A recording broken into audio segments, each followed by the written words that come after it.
in a flash of lightning in the dark of night, the part of part second, the chapter second, called Offering and Purification.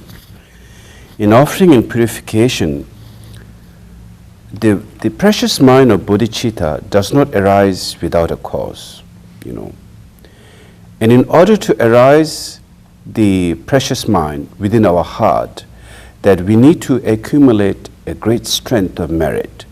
That's where the part Offering and Purification comes.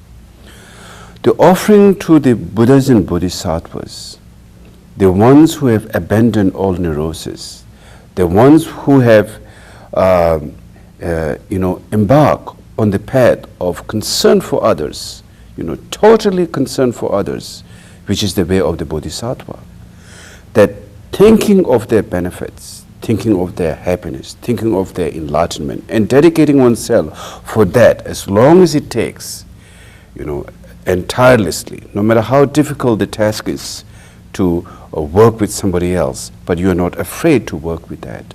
And that kind of mental attitude, strength, altruistic motivation, altruistic motivation is what makes our karma purified.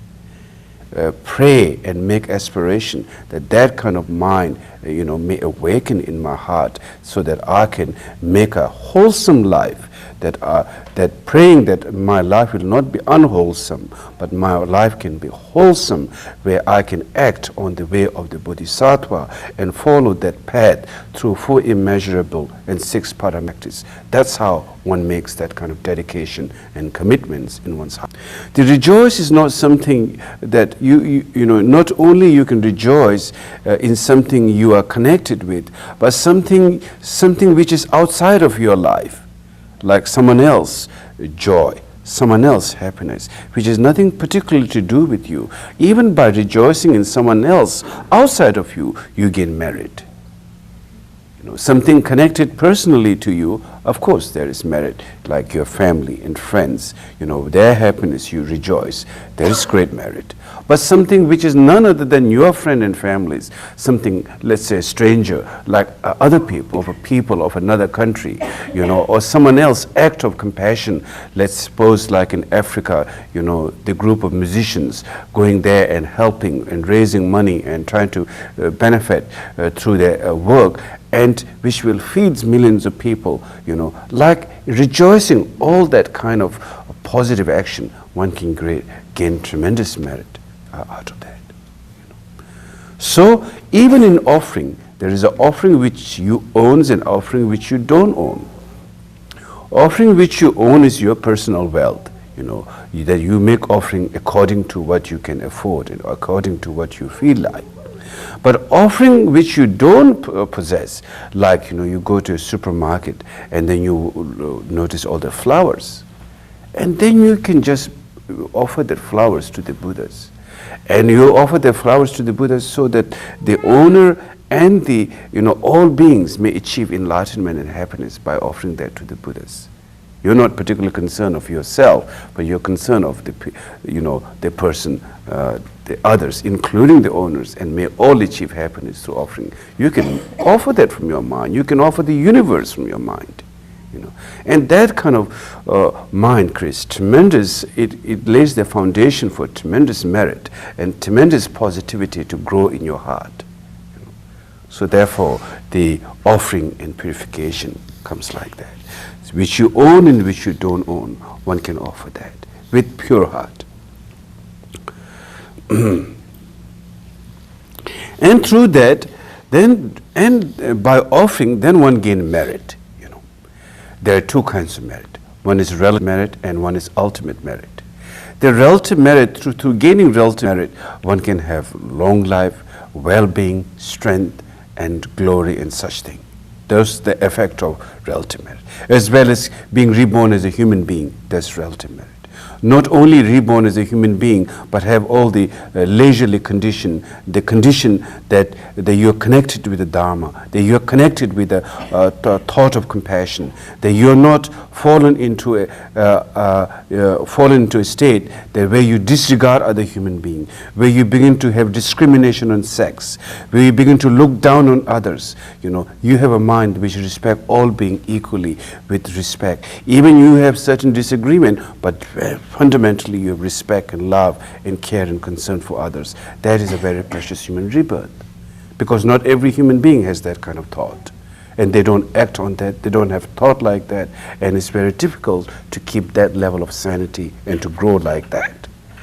So what is the cause not to become discrepancy, or disabled, have that kind of discrimination, have looking down, not only looking down and have discrimination, but like having a sense of arrogance on top of that. That kind of negativity which one would plant is a lack of merit. When the merit is strong, you don't end up in the wrong place. That's the thing. When your merit is strong, it takes you to the right place. You have the right thought.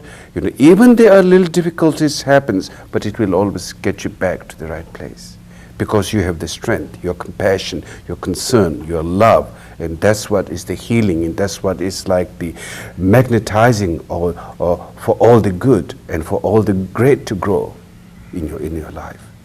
So merit is extremely important. After all, pain and pleasure, or everything is a question of merit.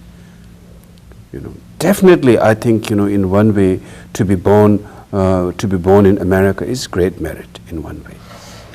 It's a merit, but not totally in some way, because there are so many people, those who are engaged in negative thoughts and negative action. Those people are deprived of merit also. It's merit to be born in a free country, but it takes a stronger merit to be compassionate. It requires much stronger merit to be that. Though everyone is equal to have the opportunity in this big field of America to grow freedom, but then some chooses a positive path and some chooses a negative path. Even nobody really wish to choose a negative path intentionally, and those who do harm to others, do negative things to others, they also don't think they are particularly doing it. And if they realize they are doing it, at some point they could stop it. But the thing is, they don't really think they're doing it. Whatever the karma is. Sometimes people have to go through that. But the thing is, when a person engage in a negative path and a negative karma, then the result is suffering, not only in this lifetime, but also in the future. So therefore, it requires tremendous merit. Like merit is like is an energy. Merit is an energy which takes you and makes you grow on that field, that which makes your life very strong and powerful and rich.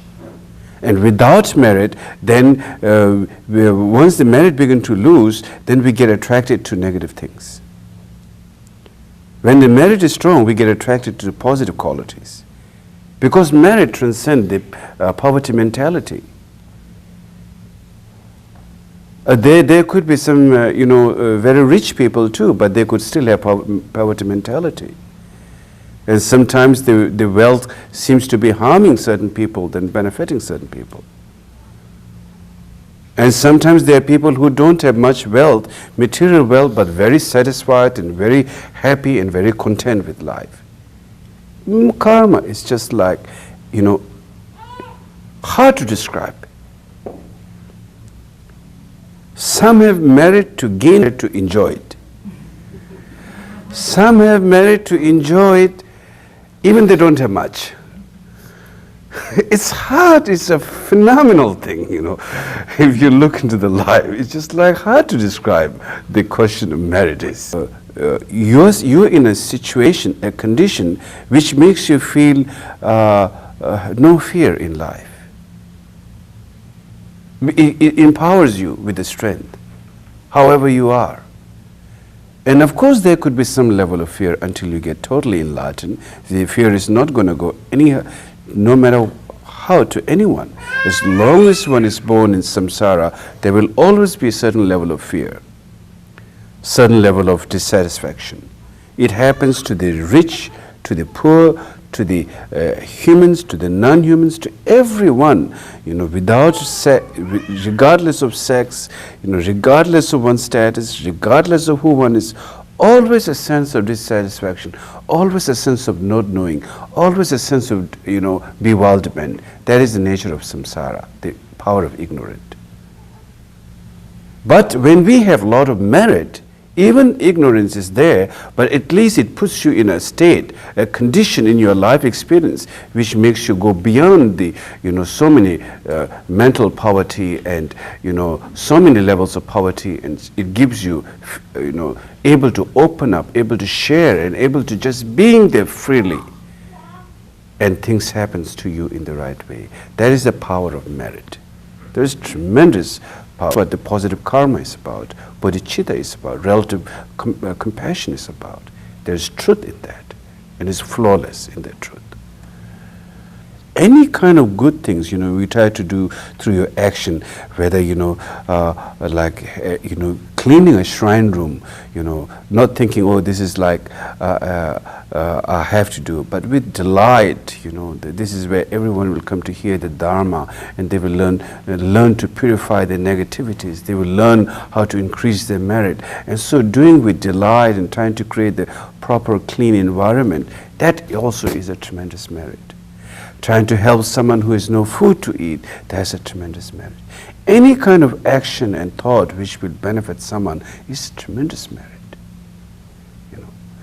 And then, being spiritual friend, talking to someone who is in pain, trying to listen to them and trying to give them the right kind of advice, compassionately, the right skillful mean, and that can be tremendous, offering. So all kinds of offering, whether it's physical offering of flowers and food and whatever, or that, or something you own and something you don't own, they all generate merit. And through generating merit, the mind of the bodhicitta, the fearlessness, going beyond poverty. Bodhicitta is going beyond poverty. You can't have that kind of mind if you have so much fear and mentality of poverty. When you go beyond that kind of mentality of poverty, then you can feel that you feel comfortable to open up yourself, that you can share with everyone.